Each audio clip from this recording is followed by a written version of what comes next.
band and production company, and we're here to talk to you today about our fun and failures. On our journey from being scared to doing it anyway. We did that super fast. We did. Very definite. Yes. Today we have a fantastic guest. We're so excited for you to hear what he's got to say because we love talking to him so much. He's been a massive help to us and our business. And it's our first Zoom chat as well with our podcast. So that's been really fun. He's based over in Ireland. And we had a really great interview with him. Yeah, his name is Jason Ward. He's a creative consultant and he's going to teach you all about your big idea, how to pitch it, how to stay authentic to yourself. And also, because we know each other quite well, we end up having some ridiculous stories as well. So there's a few tangents that we will apologise for. And a few pets. So definitely worth a listen. So, Jason Ward.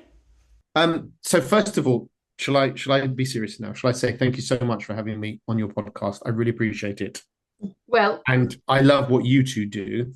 And I think that you two are actually an inspiration to many people. And sometimes it's quite difficult when you're in the middle of doing it to realize exactly what you're doing and how far you've come and how much your story and journey also inspires other people. So never forget that because you've done and achieved so much. And the fact that you think that anything I've said or done has helped you is enormously gratifying for me. So thank you. Now, I started my career a long time ago as a dancer in the Jenny set at the 1984 or 5 Camberley Civic Hall Panto featuring Davy Jones from the Monkees and some woman called Tessa who'd been in Triangle, which was an old BBC series about a ferry. Yeah, I mean, just classic. So there was me and another lad, Simon. That's how we started our career.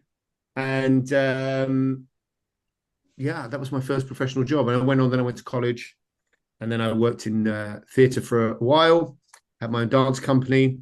I also taught dance at Pineapple, and then I went to work on cruise ships.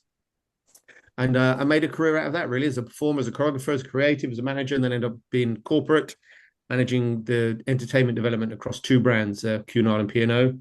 And then when COVID happened, that was the end of that. And so then I started helping other people.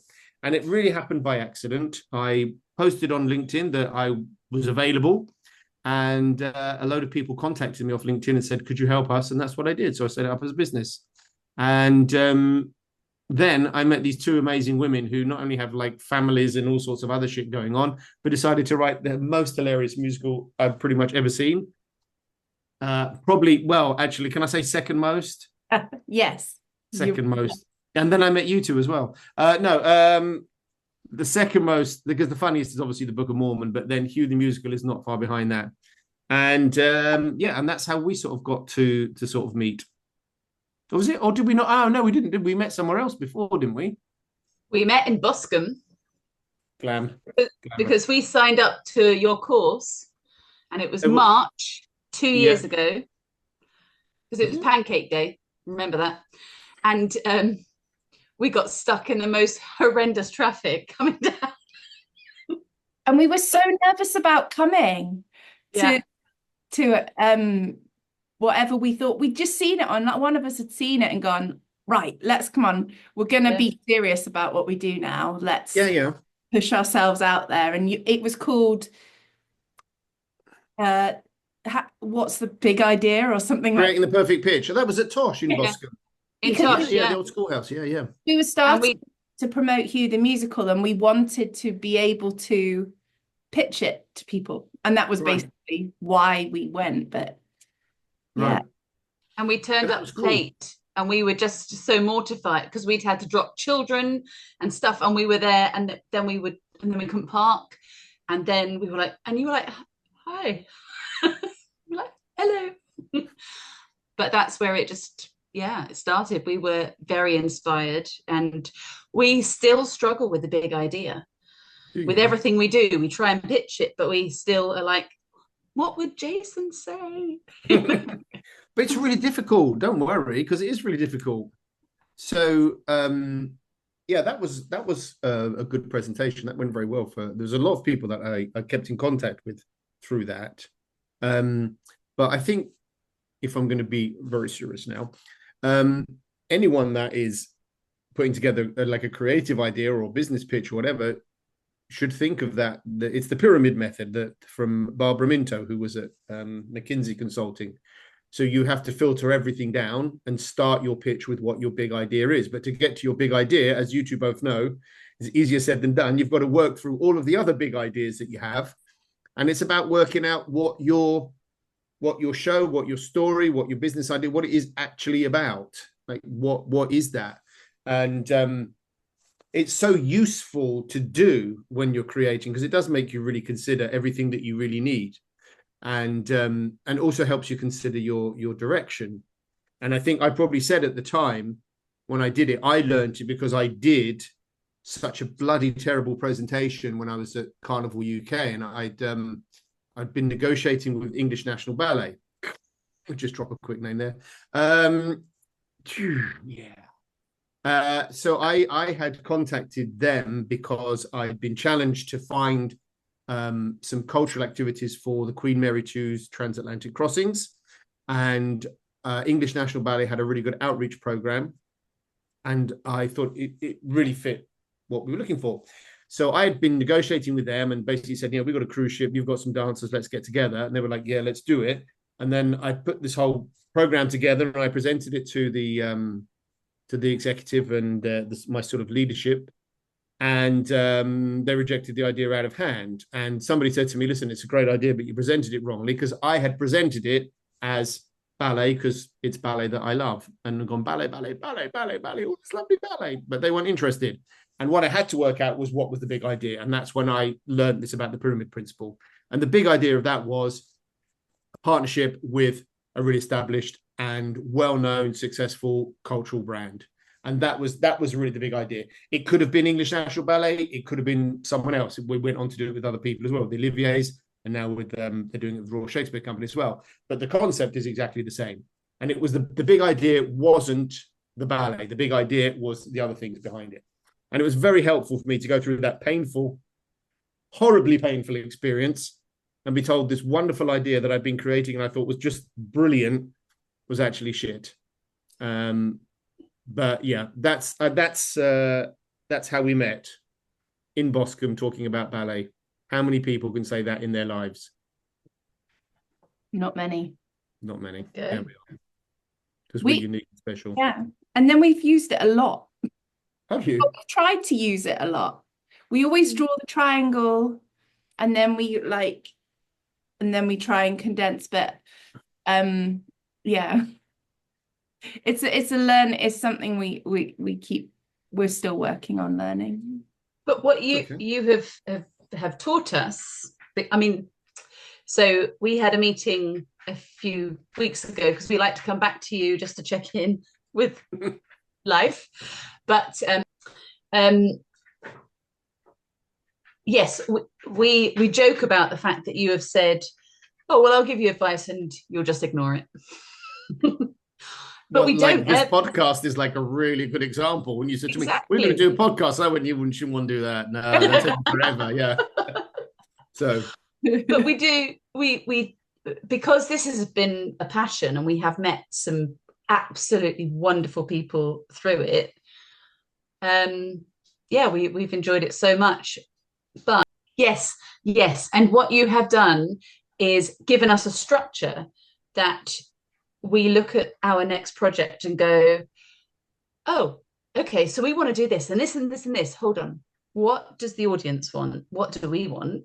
right. And recently we were going through names for different things and you'd said, no, too much. No. We're like, oh. And it's difficult when someone says no to you. But yeah. Well, but actually stripping it back and just keeping it authentic and to the point is really good. Right. So I think there's two parts to that. First of all, authenticity, absolutely. You can't be something you're not. Funnily enough, I'm reading a book at the moment called How Sondheim Can Change Your Life, listeners, which I'm holding up to the camera, by Richard Schott. Scotch. I'm not sure how you pronounce that, but anyway. So this morning I was reading the chapter about sometimes early shows, and he's talking about Anyone Can Whistle, which has great songs in, but it flopped. It lasted 9 performances when it first opened. Why was that? Because it took the piss out of the audience in its original production. The end of the first act, the actors took the piss out of the audience didn't like it. So that's what you're doing, has to have respect for the audience. But the second chapter that I read was about Gypsy, and what the writer was saying is that when you're a stripper, basically you are you. There's nowhere to hide. You have literally stripped away all the artifice, and it is you. And that's what makes the experience of being a stripper, some people say, so liberating. Not suggesting, by the way, that you need to be strippers. If you want to be, I'm happy to help you with that, We're very close, to be fair. Yeah. But I think the point is that there has to be, you have to look at what the audience wants, and what you're producing. Sorry, this goes another step. Who is your audience? So you have 2 audiences at the moment, because you have an audience that you have for functions, for weddings, all that sort of stuff, which is kind of different from your musical theatre audience. There is probably some overlap, but when you're creating with 2 different audiences. So you have to find which part of yourselves fits the wedding audience, which part of yourself fits the musical theatre audience. And if you mix them up, you'll fuck up. Because if you start pissing around in your wedding audience and being funny and doing Hugh the Musical, or stripping, well, yeah, you're going to be, you're not going to get many more bookings. Now, hold that thought, because as well as a dog, I now have a cat at the window. Here we go. Come on, Lexi. This is it. Look at this. Welcome to the menagerie. Lexi, say hello, because you're so pretty. Okay, just say hello. Just say hello. Look at that cat. Isn't she the prettiest cat in the world ever? Yeah. People will see that. That's just not you. So, yeah, if that, I don't know whether I needed to help you with that or whether you really knew that yourselves. Well, do you know what the gap is? And there's not really anyone. This is why we wanted to introduce you to people, because we haven't discovered anyone like you, in the terms of, like, you can look for a business coach, or you can look for, a life coach or whatever, but finding someone who, like, comes from your background and has that kind of passion for creativity, but also that kind of level-headedness that's definitely but a lot of creatives kind of lack, that Right. There should be more of you, or you should be making more money. Let's clone Jason Ward. Because that's I mean, we did need to talk to you about that, because we've talked to business coaches, we've talked to other people, and we didn't there's a certain kind of understanding that has to come from someone who understands what it feels like to be creative and want to still kind of have that authenticity with I've got a haunted lounge. But it is also for like you, I mean, we'll go back in a minute to your dance company and stuff that actually I don't know if we knew a lot about, but why be a dancer? Why push yourself out to go through all the stuff? We quite often think, why me personally, or why anyone? No, I'm just saying, as a collective of creatives, we put ourselves into these exposing positions because it's inside us and we can't do anything else, and we can get so carried away. And quite often, at some point, we're told we're not good enough, we're not this, we're not that, we're not the right shape, we're not the right height, we're not and it's exhausting. It can be exhausting. Yeah, absolutely. I mean, it can be that, something isn't, you are not good enough, not you personally, but one is not good enough. Yeah. What would be more useful is to be told why. Yes. And that's something that does lack a little bit in our industry. So, in the nicest possible way, if you come to me with an idea and I sort of say no, it's because I just don't think it's good enough. And not that you're not good enough, but, the idea is not there. But what I like to see is where people's thought processes are. So how are they getting to that idea? And I think there's something else that you said in there, which sort of is about education. So I went to theatre school. I went to Guildford School of Acting.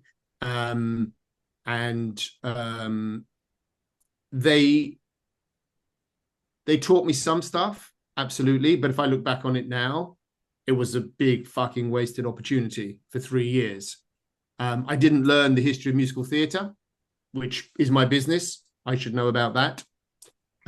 If you go and study accountancy, you'll study how accountancy got to be where it is, as well as the practice of it now. We didn't learn anything about the business, like the business of the business. None of that at all.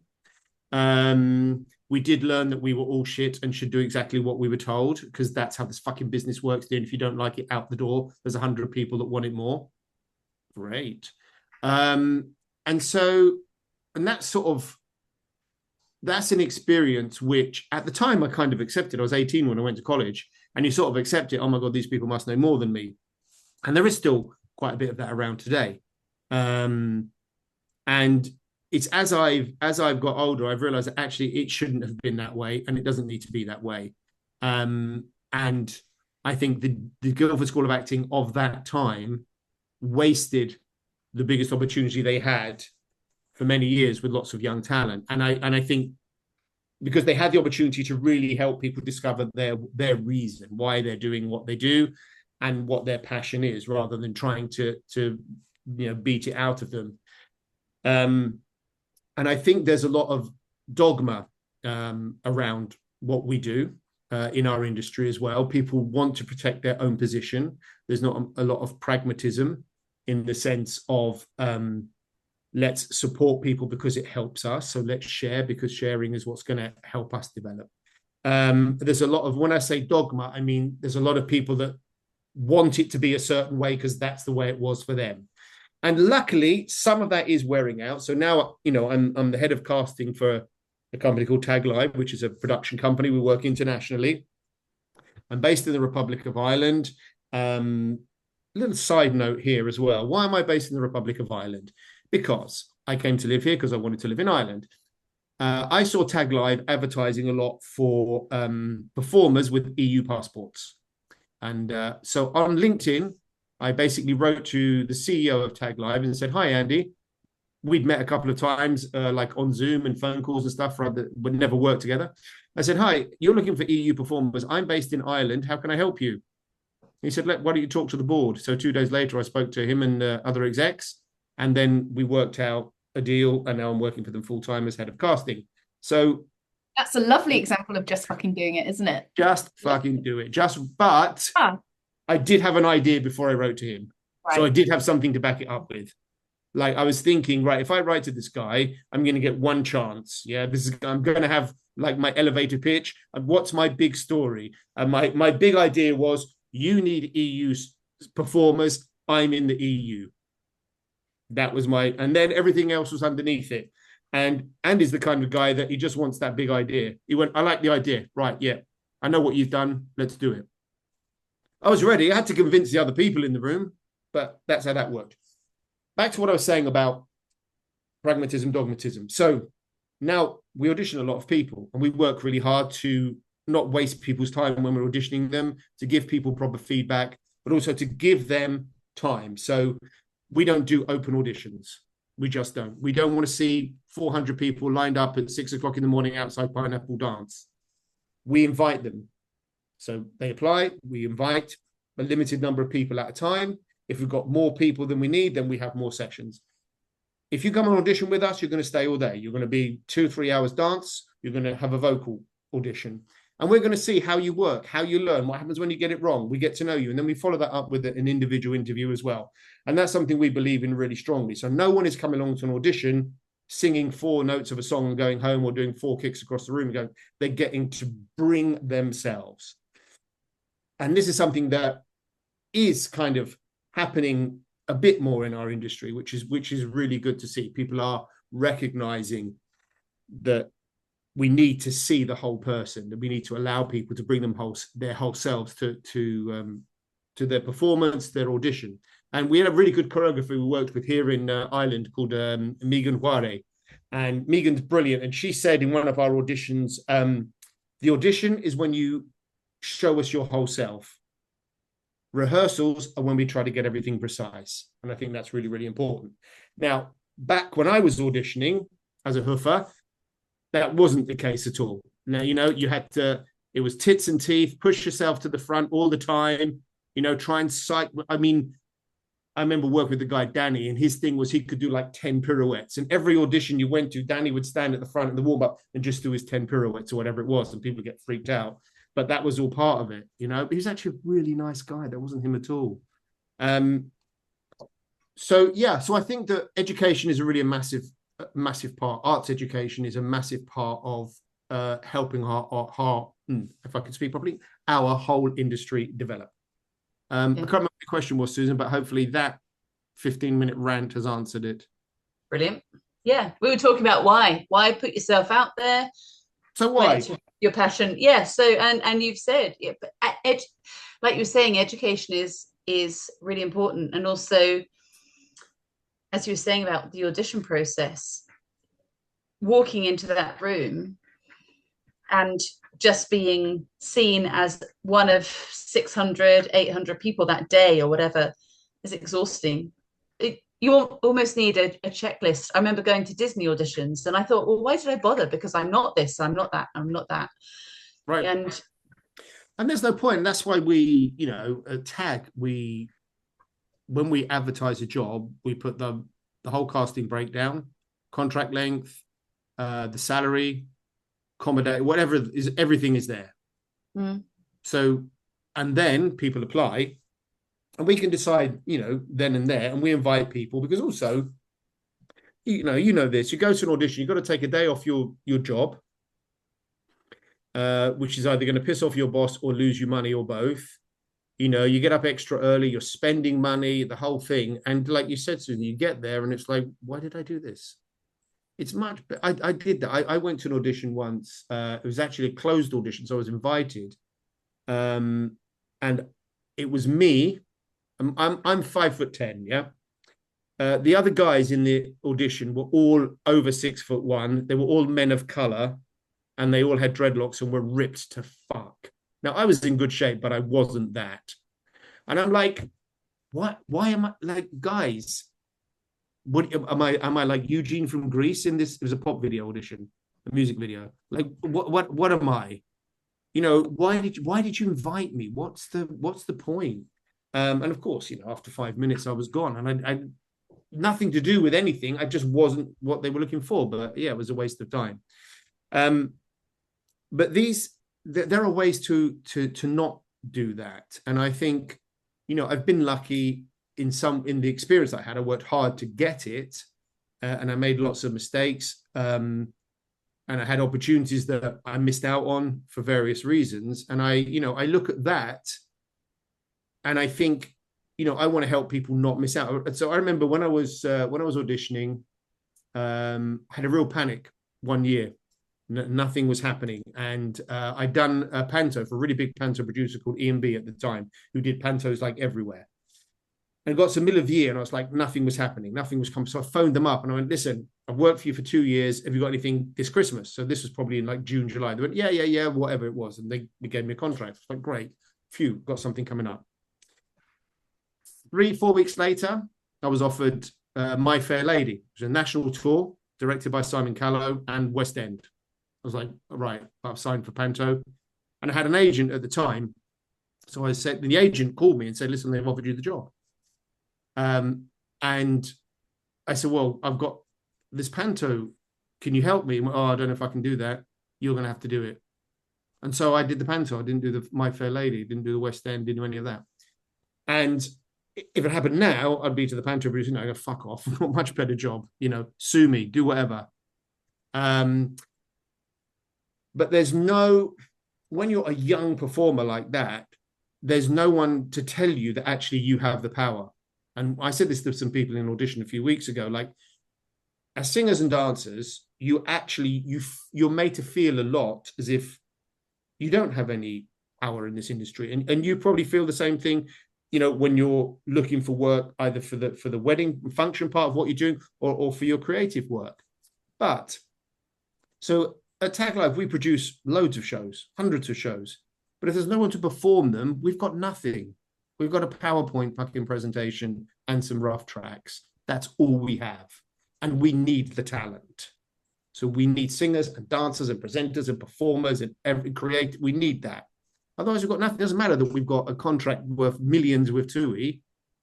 We can't do anything in their 8 resorts across Europe and the Middle East if we've got no one to be there. And this is, once again, something that's really an easy fix for people to start saying to performers and to creatives. You do have that power. Cameron McIntosh, massively successful, massively clever man, but if no one had written any decent shows, he'd still be producing, fucking third-rate tours of Pirates of Penzance.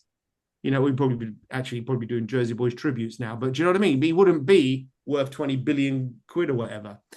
And I think this so why do I do what I do now? It's because I want people to realize this. I want people to understand you do have some autonomy. Yeah, it's difficult, but you have some say in this, and you don't have to accept, rubbish.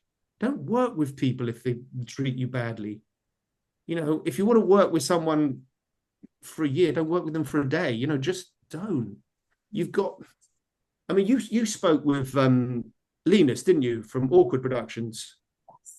Like, he's had a journey. He really has, and now he's selling out weeks in New York with the Gwyneth Paltrow show. And I saw him in a studio theatre in Poole, like you probably did as well, yeah? Yeah. Oh, we saw them in London. Oh, sorry, excuse me. And Bristol. Okay. And yeah, we spoke to them. They were so kind. But yeah, we're hoping to speak to them.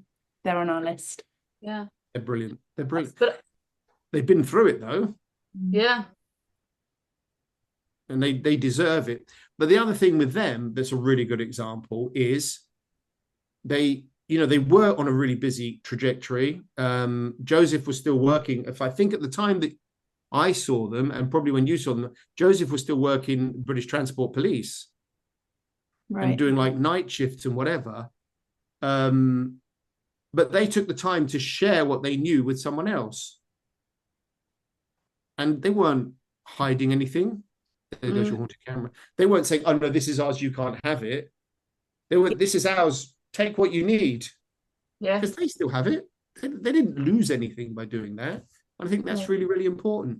Something we've been talking about, it seems to be like a theme of our guests for this season, really, is that kind of how gatekeeping just isn't cool anymore, and we were talking, someone said, oh, women are kind of taught that to kind of gatekeep because, but actually it is everyone, and it is a lot of people are because I guess money and gigs are sparse. And I think that it seems to be something the universe is showing us at the minute, is that whole share. The more you share, the more you network, the more you talk, the more you don't hold on to things, that everything opens more.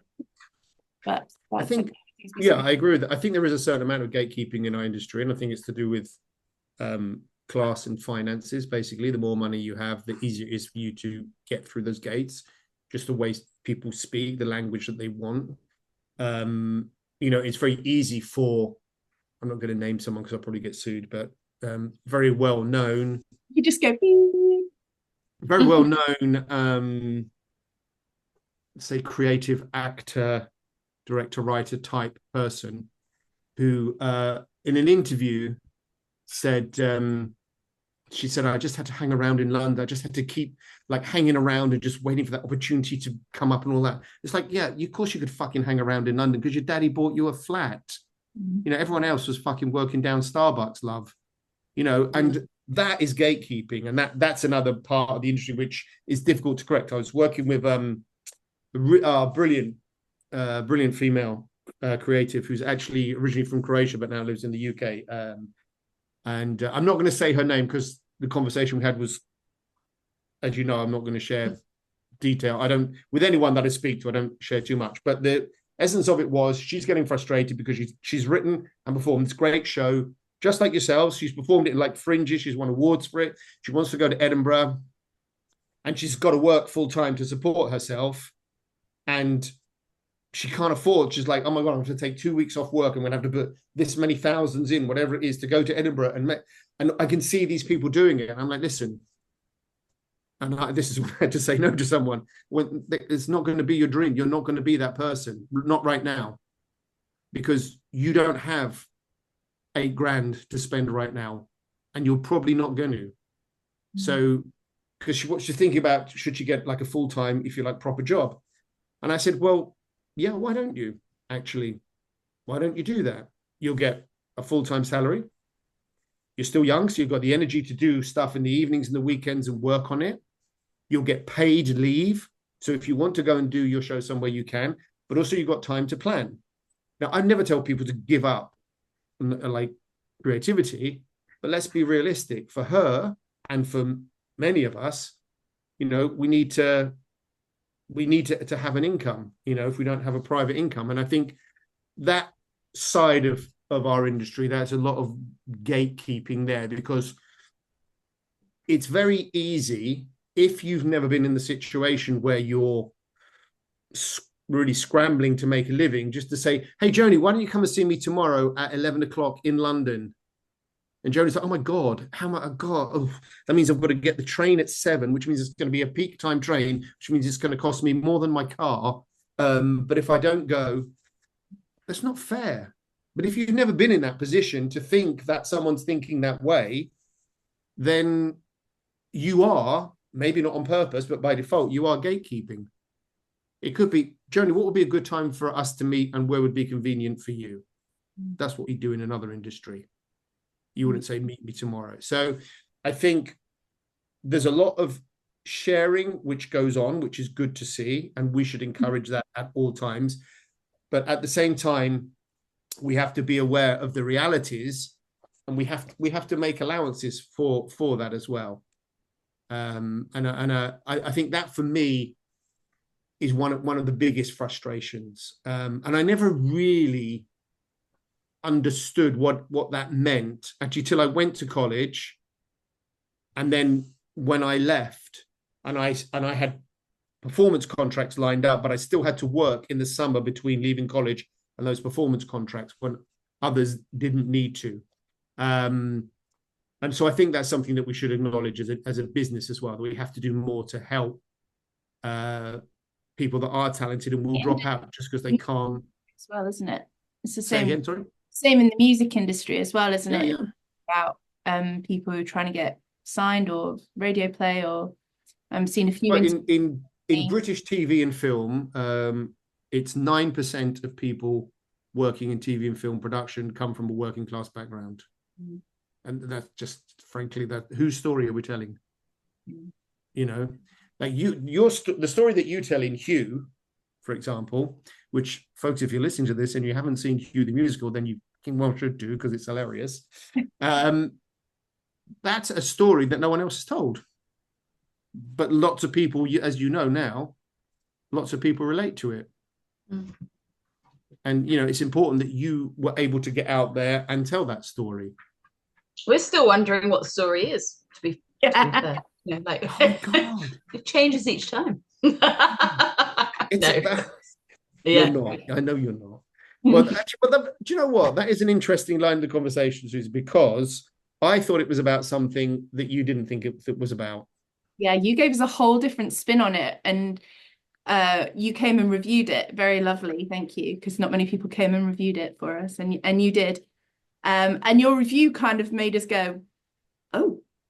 And that didn't stick with me at all for the rom-com thing. I was like, really? Nope, never felt that. Took a long process to get around it, and then go, oh, so okay. I never wanted to confuse you, and maybe I completely misunderstood the piece. But what did you think it was about then? It was just the rom-com thing. I don't think had really been a thing that we touched on, right?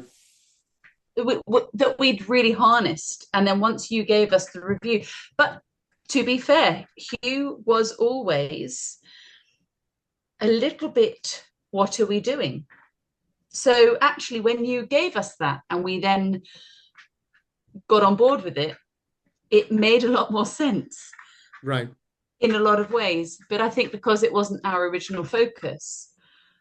But I think, yeah, because it ended up, and I think what Hugh was actually about was about two actresses trying to put together a show that wasn't quite working, which was what Hugh was about. Yeah. But what the rom-com thing was kind of just a reflection really of our influences of putting a show together and our kind of 90s slightly skew-whiffed view of how a love story should go. Right. So what it did was it gave it a structure which we hadn't quite found yet. So it still ended up being about two confused actresses trying to make a show work. But it was something that we could explain to people kind of what it was about, which was the fault really with our design with Hugh, was we couldn't really explain to people what it was about. Right. So in a way, I know what you're saying. It was two actors putting on a show, which is funny to a point, but then I suppose it's like with any creative endeavor, then once they put on a show, then what? Yeah. You know, unless you've put some really massive obstacles in their way, but what's their personal journey? So I suppose their personal journey is then understanding that 90s rom-coms actually, I don't want to say they're pretty poor because we all enjoyed them at the time, but looking back on them now, it's like, really? So is it like don't meet your heroes, or, don't, I, for example, I really loved the song, Feed the World, Band-Aid, when it first came out. Yeah. I mean, everyone loved it. It was the record was, you could buy the record in a butcher's shop. I mean, it took over the whole country.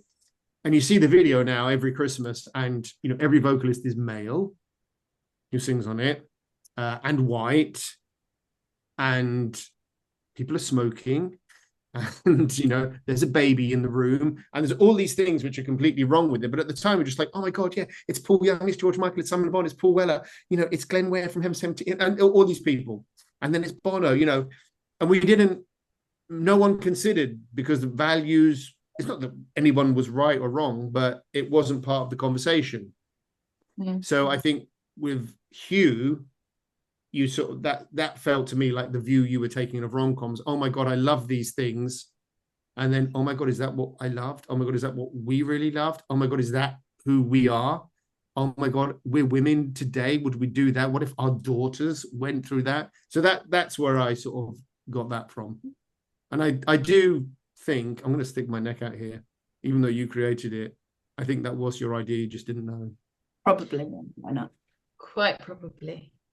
And I mean, when we were on the floor crying the night before we had to first perform it, we were just like, how are we going to put this out? right And actually, but that's a really good point, though, because there are stages like that. So like I took a course over here in creative writing, so I'm trying to write a book. So I wrote a whole book, and I was just so happy that I got to the end of it, and then I went back and read it, what the fuck is this about?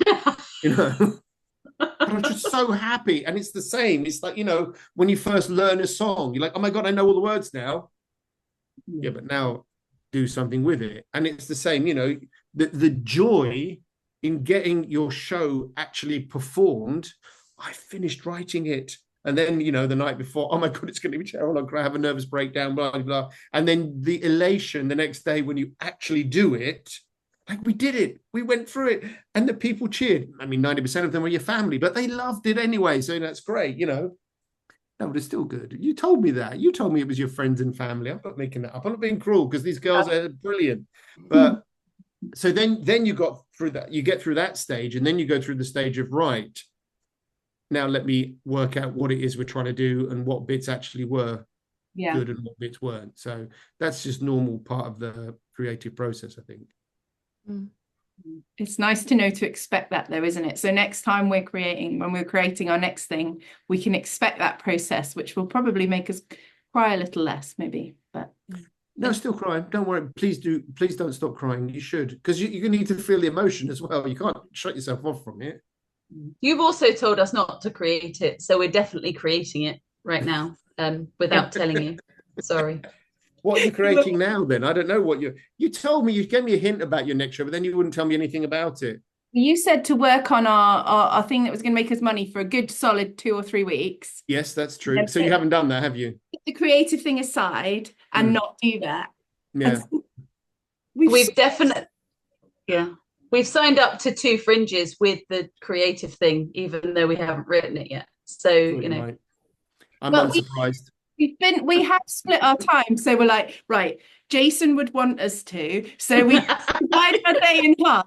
And then whereas before we would have just gone, oh, we'll do that later. We do half the day on the proper thing, and then half the day, because we're so excited about writing it, and it's new and we've got lots of ideas for it. So it's hard to kind of not. So and we can bring it to Ireland. We can bring it to Ireland. Absolutely. Also, should we have t-shirts that are like Bell Street WWJD with what would Jason do? Yeah. I think you should have that. Absolutely. And you should have a picture of me when I was 15 and had long hair and a mullet on there. Yeah. What did you just say? And hashtag. Oh, sorry. I thought you said something. Oh, yeah. Maybe. And then Kim Wilde on the back. No, don't put Kim Wilde on the back. You said you asked me at the beginning what you shouldn't mention, and I said Kim Wilde, and you mentioned it. Anyway, she's a gardener now, so that's it. That's what you get. So I know you've got really limited time, and we always get really distracted. But tell us about. Have you got a serious question? Well, I just want to hear about what you're doing, because obviously you moved to Ireland. It's a change of pace, a change of what you were doing. And then obviously you kept keeping your hand in with the tag life. Not keeping your hand in, but obviously very successfully doing that. But then you've got this whole other side that, well, I guess we haven't known you for very long, but that is quite new for us to see the writing, and you have your Substack kind of. Do you want to tell us a bit about that? So I have a Substack, Jason Ward Creative, which I write articles, reviews, interviews. There are videos, podcast playlists, and even pieces of short fiction on there as well now. And one of the things that I wanted to, or my wife and I wanted to do when we came to Ireland, was to have a mini sabbatical. So we did that, and I studied creative writing because I really wanted to work on that. And I kind of knew that I could write, if that makes sense. So I could write clearly and descriptively, but what I didn't know was how to write a story. So, and I think there's a difference between sort of creating a story. So, for example, if I was creating shows or concepts, then I can create a story for that, and I can help other people with, you know, the structure or whatever of their shows or their pieces. But it's a very different discipline to actually writing that as a book. And I love reading and I love books. And so I thought I want to try that. And I did a course at the Irish Writers Centre with a great group of people.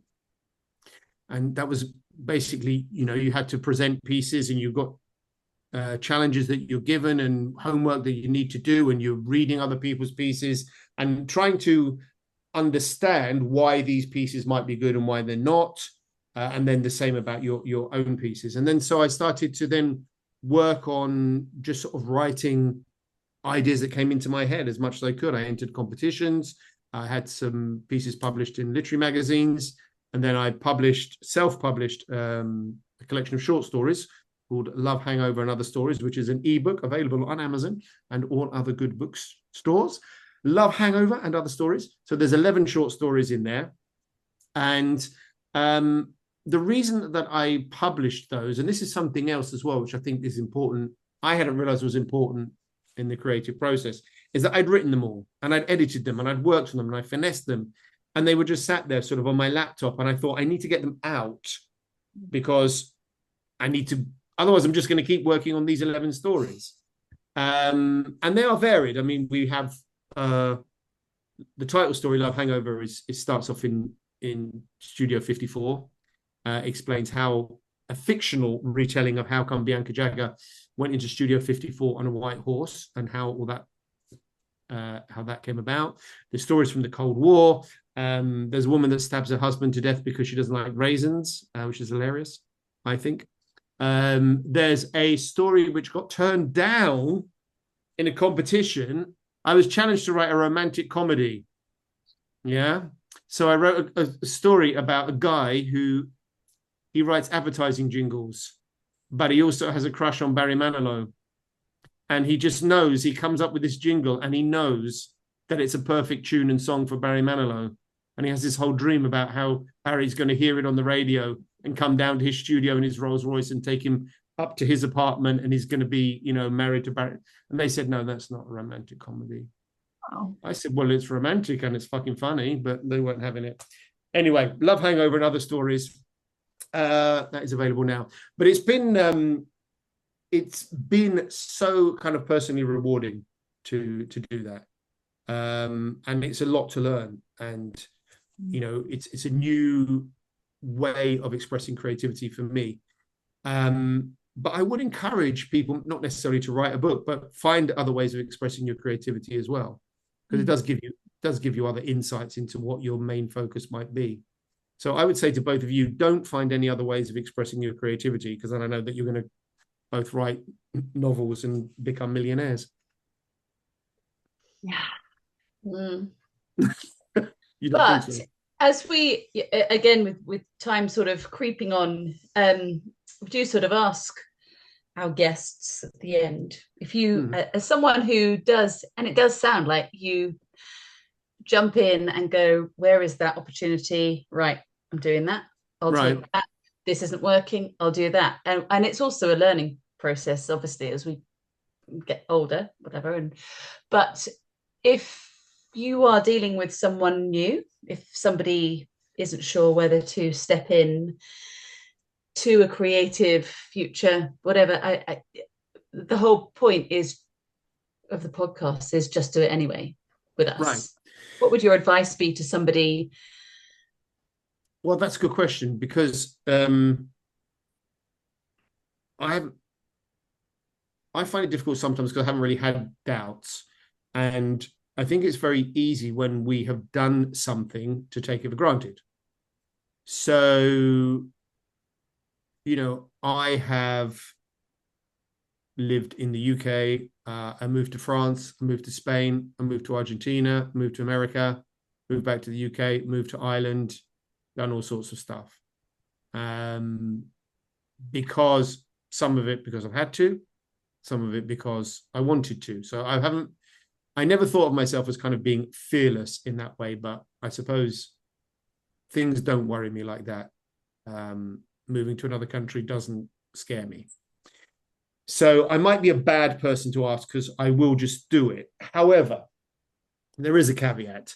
I am kind of prepared. I do kind of work it out, like how I'm going to do it. That's the practical side. Now, if somebody is considering a creative career, I don't think anyone that's had any kind of success in the creative fields has ever doubted that it's what they wanted to do. I think you always know that it's what you want to do. And the challenge is, first of all, your own self-belief, and then also listening to stories and stuff from people around you. So if you don't do it, you will always regret it. It's going to gnaw away at you forever. Okay? And if you do it and it all goes to shit, you did it. So just fucking do it. Like, why are you asking me? What if you need that level of kind of, I know this sounds really harsh, and I'm not trying to be harsh, but like what we do as creative people is completely vital to the world. Okay? It's completely vital. And I may have said this to you as well, but creativity isn't just about writing a song or creating a show or a novel or whatever. Like, the person that designed your fridge was creative. Okay? Someone had to design, someone had to work out what shape it was going to be, what color it was going to be, all that. That's creative. So creativity is what makes the human race, different from everyone else, or every other species, sorry. If you think that you want to be a dancer, then why aren't you going to dance class? I don't get it. So there'll be some, so then tell me what the obstacles are and let's work out a way of doing it. And there are obstacles that we've spoken about as well. There are financial obstacles, there are background obstacles, all of those things.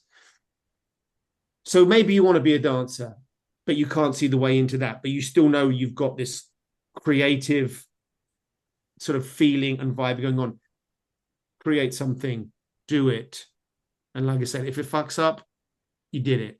When you get to 45, and you never did it, it's going to be like having an illness. You just won't be happy. And so I think it's important that people do that. And I would also say, help other people do it too. Like those of us, I'm lucky I'm able to help other people. And by the way, if people want any help, I'm sure you can give them my details. They can drop me a line. I'm happy to help if people just want to have a chat or whatever. But, recognize those people around you that might be heading into the creative and help them do it. You might not know about it, but find someone that does. I had somebody ask me the other week about, my daughter, she thinks she might want to do like a graphic and set design course, blah, blah, what should I do? So have you taken her to your local theatre? No. Well, why not? How the fuck do you think she's going to learn then? So I would say to people, you just, in the words of the Bell Street Duo, just fucking do it. Just do it. Yeah. Is that helpful or is that a bit cruel? Well, we agree with you, so okay. Very helpful. It's beautifully put into words. Well, I don't want to be harsh. I know it's difficult. I do recognize it's difficult, but it's a really harsh industry, though. It's really harsh. And so every industry is harsh in a way. Yeah. Like you can, when I was at Carnival and COVID hit, they got rid of 50% of the staff. And that was fucking harsh. There's no need to, because everyone could have got paid, the government was going to pay them in the UK. But they did it because they wanted to reduce liabilities later down the line. It was harsh. If you work in Wetherspoons, that's harsh. It is. I'm not making any Wetherspoons jokes, by the way, but it's fucking shit. But that's harsh. So I get what you're saying. Our industry is harsh. We have to work to make it less so and to make it more welcoming. But I think if you believe that you should be doing something, then you should be doing it. You can't look at you two. Like you two got fucking full-time, massive lives going on. I don't have kids. I don't have a mortgage. I've got a lovely house in the middle of nowhere. Very, very happy. And I look at you two and think, oh my God, look at all the shit they're doing. I need to do stuff. You're like, oh my God, I'm so lazy. Why can't I get I'm doing a short story competition at the moment. I've got to write a fairy tale. I fucking hate fairy tales, but I've got to write one, yeah? But I'm like, I've got to talk to Bell Street. They're doing loads. How can I go to them and say, I can't finish my 2,500 word story because I don't know. Because I'm looking at Facebook. Seriously. I just wanted to work on my Insta for a little bit. No, don't do shit.